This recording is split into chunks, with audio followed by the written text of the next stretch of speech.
What's going on, everyone? So yesterday, the Los Angeles Lakers took a loss to the Minnesota Timberwolves, but there was several things in that game that I have talked about on numerous occasions in regards to specific players that I really want to dive into that I'm hoping the Lakers will continue to do going forward. Starting off with Rui Hachimura, right? Let's get into Rui first because it's Rui. Rui's fantastic, right? Rui dropped a 30-piece last night. But yes, he had a nice mixed bag. Hitting some mid-range shots.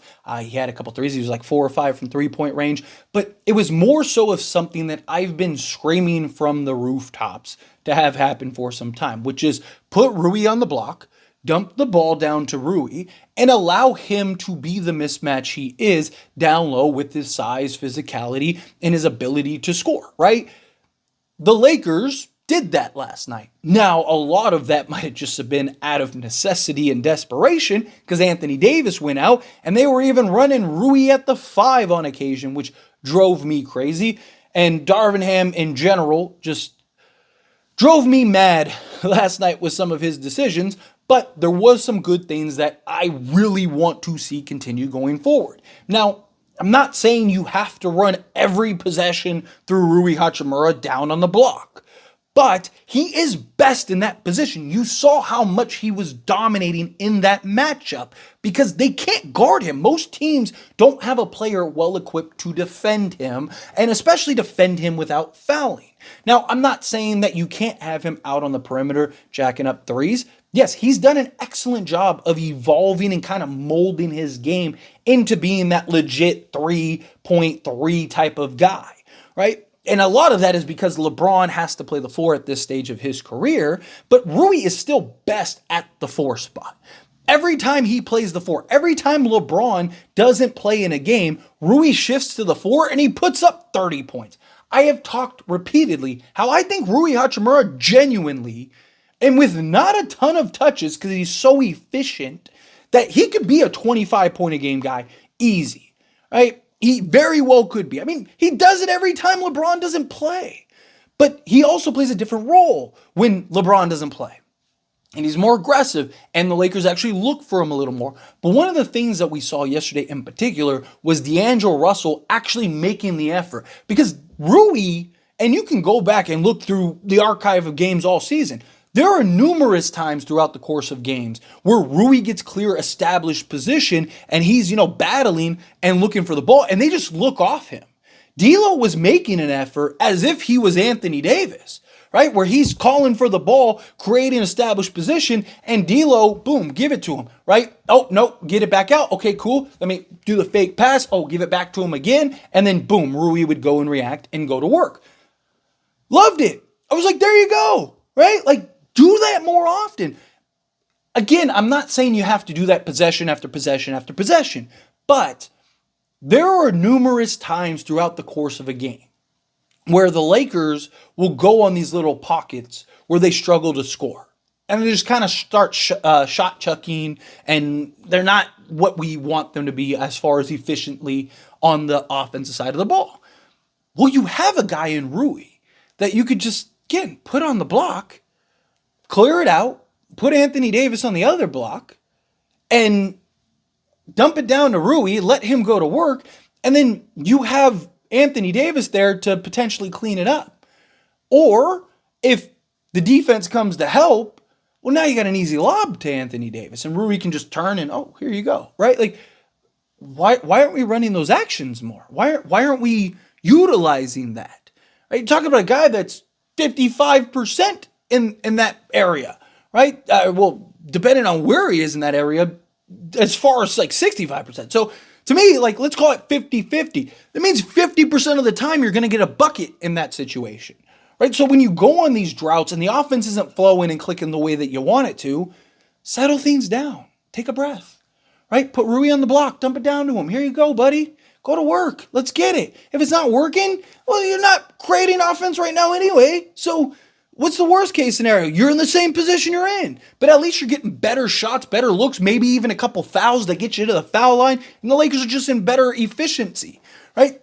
That's something that I want to see more going forward. I hope that Darvin Ham recognized that in this matchup against Minnesota, who they were struggling to defend Rui, which most teams do. Another big thing, Spencer Dinwiddie, okay?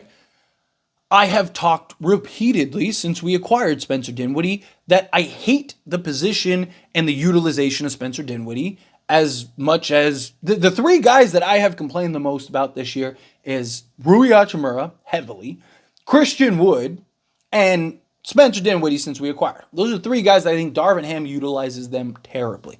Spencer Dinwiddie once again had another great game when he was starting and, had the ball in his hands. It's not a coincidence that when Spencer Dinwiddie has the ball in his hands, which is what he's best at, playmaking, he goes and he drops you 18-7. I wonder if it's because, that's the role he's played his entire career. And we need that. Why aren't we doing that? Right? When D'Angelo Russell goes to the bench, why are we having Austin Reeves, who we were winning and looking great? We take out D'Lo, Spencer Dinwiddie, and Rui Hachimura, basically the three guys that started killing and was helping extend the lead, to put in, Taurean Prince, Cam Reddish, and Jackson Hayes, right? And you make Austin Reeves your primary ball handler. I have been screaming all season, he can't do it. He's not good in that role. Austin Reeves is not good at handling ball pressure. He turns the ball over. He gets tunnel vision. He leaves his feet too much. He's not good at operating and running proper sets and getting guys in proper positions and having things develop. Every time Austin Reeves is your primary ball handler and the only one on the court, bad things keep happening. All of a sudden we look up and we're getting smacked. Why? Because we weren't able to generate offense because Austin Reeves can't do that. You have a guy in a Spencer Dinwiddie that can. Now, you might have not heard me complain that much about it early in the season. Why? Because we didn't have Spencer Dinwiddie. We didn't have Gabe Vincent. So we kind of didn't have another choice. It was like when LeBron and D'Lo go get rest, all you have is Austin Reeves. Well, now you have Spencer Dinwiddie. Why aren't we using Spencer Dinwiddie properly? Every time Rui plays the 4 and he gets to be in his spots, he has a 30-point game. Every time Spencer Dinwiddie gets to play on ball and make plays and be aggressive, he has a 18 to 26 point game and dishes out 7 to 8 assists. Why does that keep happening? Maybe it's because that's the roles that they play. Sorry if that was too loud in your ear. It's just so infuriating to me. I hope it wasn't too loud in your ear, but it does. It drives me crazy. You have two guys that could probably get you 40 points collectively a game, right? Let's say Rui has 20 to 25 on any given night. Spencer Dinwiddie gives you 20, 25 on any given night, right? Say Rui gives you 25 one night, Dinwiddie gives you 50. But the thing is Dinwiddie solves two of the biggest problems we have right now. Bench scoring and production and playmaking off the bench. Even when Gabe Vincent comes back. Gabe Vincent's beautiful because he can play off ball. So when D'Lo goes to the bench, Spencer Dinwiddie comes in and it's here. Make the plays. Run the offense. Be aggressive. Look for your shot. I believe Spencer Dinwiddie can go get you 12 to 15 a night. I'm not saying he has to give you 20 to 30 a night. Right? I'm not. But I do think he could give you double-digit scoring and dish out 5 assists in a 20-minute-a-game role. If he's being aggressive looking for a shot, and it's a need. Why do you bring in Spencer Dinwiddie to have him play anything other than the position that you brought him in, which was a position of need and still is? Why are we going to Austin Reeves still? It makes no sense. If some random YouTuber can understand and comprehend and visually see what the deal is, why can't our head coach make it make sense, please? It's so frustrating. But you saw it yesterday, those two things, and it was brilliant. And it had a ton of success, right? Why aren't we capitalizing on that stuff more? I don't get it. Even when LeBron and AD and everybody, even if we're fully 100% healthy, they're two guys that are going to be part of the rotation, even come the playoffs, that both could help with what we need. You're not gonna run D'Lo 48 minutes a game. You're not gonna play LeBron 48 minutes a game. You're not gonna so utilize your guys properly.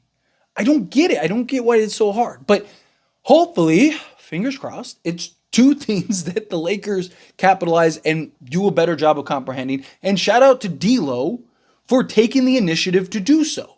Because I don't think that was a Darvin Ham call. I think that was D'Angelo Russell recognizing, hey, let me exploit this mismatch and see what we could do. And he was put on a clinic with that two-man game with him and Jackson Hayes was great. I know D'Lo struggled shooting the basketball, but the playmaking was there, right? And Rui really shined, which is good, and I believe he can continue. But anyway, as always, this is a discussion. I pass the question on to you. Let me know your thoughts and opinions down in the comments below. What do you think? How do you feel? What are your thoughts?